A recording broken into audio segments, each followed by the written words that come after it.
This is Yom HaAtzmaut, or as the Arabs like to call it, the Nakba, right? They call it a disaster that Israel was established. The leader of Israel at this time is David Ben-Gurion.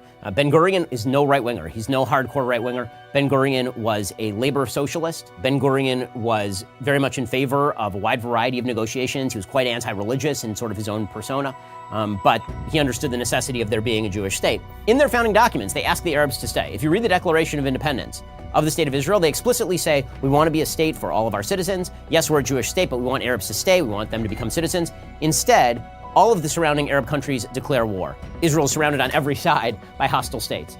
Every single side, right? So you got Lebanon up north, you got Syria here, you got Jordan, you got Saudi Arabia, you got Egypt down here. And then there are a bunch of far-flung states that are also getting involved, right? Morocco was part of the 1948 war. You have a bunch of states that have decided they are going to invade and they are going to destroy Israel. Like they're just going to strangle it in the crib. And they're openly saying this. And not only are they openly saying this, they're telling the Arabs who are living in the Jewish areas, get out and get out of the way so our armies can come in and we can wipe the state off the map. Well, that's not how it ends up, right? The way that it ends up is that the Jews end up basically retaining pretty much everything that's on this map with the exception of the old city of Jerusalem, right? So Jerusalem ends up basically split down the middle. Jerusalem is not controlled by the Jews at this point. The Temple Mount is still controlled by the Jordanians. The way that people speak about this particular period is as if there was a Palestinian state at this point.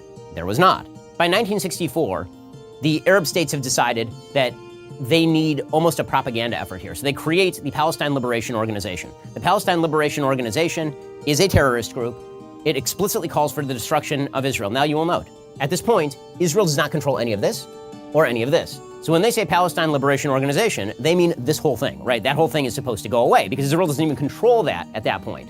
And they're not calling for Palestine to be liberated from Jordan or from Egypt. They're calling for the complete destruction of the state of Israel. Okay, so in 1967, the Arabs mobilized for all-out war. And this includes Egypt, it includes Jordan, it includes Saudi, it includes Syria. This is going to be the big war where they finally get rid of this nascent Jewish state that is less than 20 years old, right? And this is just less than 3 decades after the Holocaust.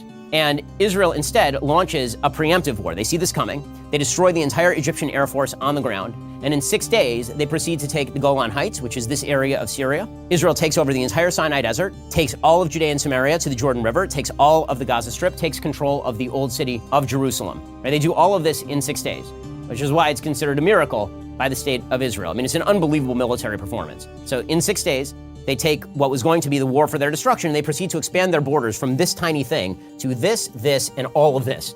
Israel then proceeds to give up like all of it, right? So Israel keeps the Golan Heights because that's a military necessity. The UN calls for Israel to withdraw from occupied territories. Now, the language here matters if you care about the UN. I don't happen to care about the UN. I think it's a garbage organization. But if you do care about the UN, there's a resolution put forward by the UN Security Council. It calls for Israel to withdraw from occupied territories, not the occupied territories. Now, that makes a difference because if it said the occupied territories, presumably it would mean anything Israel won, it would have to withdraw from if you care about the UN, which you really shouldn't.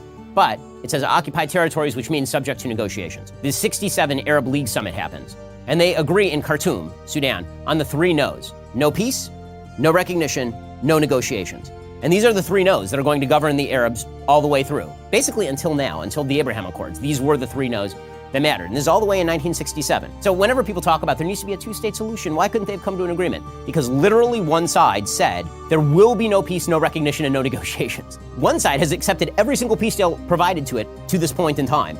And one side has said we will not accept any peace deal, and yet somehow there's a moral equivalency between the 2 sides. Explain that one. Okay, 73, holiest day of the Jewish calendar, Yom Kippur. Everybody is fasting, everybody is praying, and a surprise attack is launched on the state of Israel.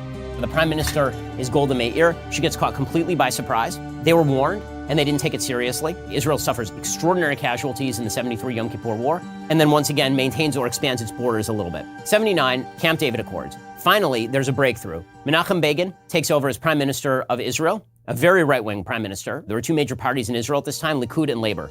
This is the first Likud prime minister. And one of the things that he does is he comes to a peace accord with Anwar Sadat, who is the nationalist leader of Egypt. And in those peace accords, Israel gives up the entire Sinai Desert. Israel gives up the entire thing to Egypt in return for basically a cold peace.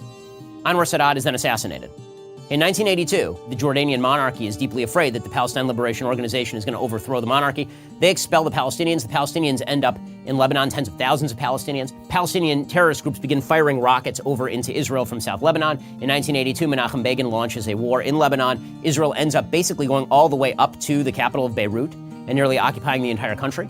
And then they end up withdrawing under international pressure in what is considered sort of a disastrous war for the state of Israel. As always, whenever Israel withdraws from a territory, terrorist groups take over and then threaten Israel. This is the constant pattern. No matter, the only time this has not happened is with regard to withdrawal from the Sinai Desert. 1987, the Intifada breaks out. This is the Palestinians in the Judea and Samaria region.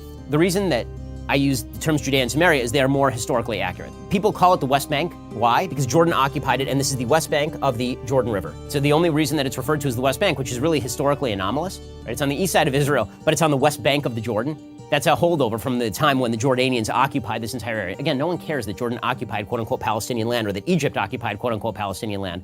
They only care when Jews occupy historically Jewish land. That's when things start to get really hot and bothered. Okay, so anyway, the Intifada breaks out in 1987. You get these widespread riots and violent confrontations and terrorist attacks all the way from 1987 to 1991. By this time, Yitzhak Rabin has taken over as Prime Minister of Israel, and pushed by George H.W. Bush, the government of the State of Israel starts negotiating with the Palestine Liberation Organization, which is a really weird shift considering that Yasser Arafat is a master terrorist responsible for tons of murders on his hands. He at this point has been expelled all the way to Tunis, right? He's not even in the picture. And Israel brings him out of retirement basically and says, why don't we negotiate with you? And maybe you can make all of this stop. So in 1993, they signed the Oslo Accords, and that is where you get Bill Clinton presiding over one of the least successful international negotiations in the history of international politics. The Oslo Accords have been a complete and utter failure. That ends with Yitzhak Rabin, who's this historic general who has been Prime Minister of Israel a couple of times by this point, shaking hands with a mass murdering terrorist, Yasser Arafat. And this was going to initiate a new period of health and accord, and there was going to be peace. All that the PLO had to do was acknowledge that Israel existed and had a right to exist, stop educating their children in terrorism, and cease the violence. They couldn't do any of those things, right? So none of that happened. Instead, there's an uptick in violence, pretty dramatic uptick in violence after the Oslo Accords. In 1998, Israel again attempts to make some sort of concessions to the Palestinians, this time under the first tenure of Prime Minister Benjamin Netanyahu. Israel does not want to govern these areas. Israel is not interested in governing millions of Palestinians in the Gaza Strip or in Judea and Samaria. The last thing they want to do is have their soldiers wandering around these dangerous areas or to preside over these areas. All they want, and all Israel has ever wanted, is to separate off from these particular areas and say, listen, you guys rule yourselves. Like, just stop bothering us, please. Okay, and you will see that this is the continued pattern. 2000, Israel engages in the Camp David negotiations. Bill Clinton is still president at this point, and the Prime Minister of Israel is now a guy named Ehud Barak. And Ehud Barak is a real dove. Ehud Barak wants to make as many concessions as humanly possible, right? This picture here, which is just an unbelievable picture. Bill Clinton and Ehud Barak trying to push Yasser Arafat into negotiating, right? They're all joking, they're all happy and all this kind of crap. Ehud Barak offered everything. Ehud Barak offered complete control over the Temple Mount with just like a little bit of a recognition that Israel has a historic claim religiously to the Temple Mount. Arafat turned it down flat. He offered control over virtually all of Judea and Samaria. He offered control over the Gaza Strip, right? A Palestinian state, boom, done. Arafat does not even negotiate. He just launches a massive round of violence. I remember this because I was actually in Israel right about the time they launched the Intifada, and there were suicide bombings on a fairly regular basis. They blew up a Sparrow's pizza shop. I was supposed to be at that corner like a couple of hours later. This was a thing that was really scary. It was really violent. Remember, he launched that not after Israel did something aggressive. He launched that after Israel offered him everything he could possibly want if he weren't a damned liar who just wanted Israel wiped off the map. This, again, is the great lie, is that there is desire for a two-state solution from the Palestinian side. So far, there has been no evidence whatsoever that this is the case. Okay, 2004, Arafat dies, and Mahmoud Abbas takes over. Mahmoud Abbas is himself a terror supporter. He wrote his entire doctoral dissertation on Holocaust denial and why it's correct.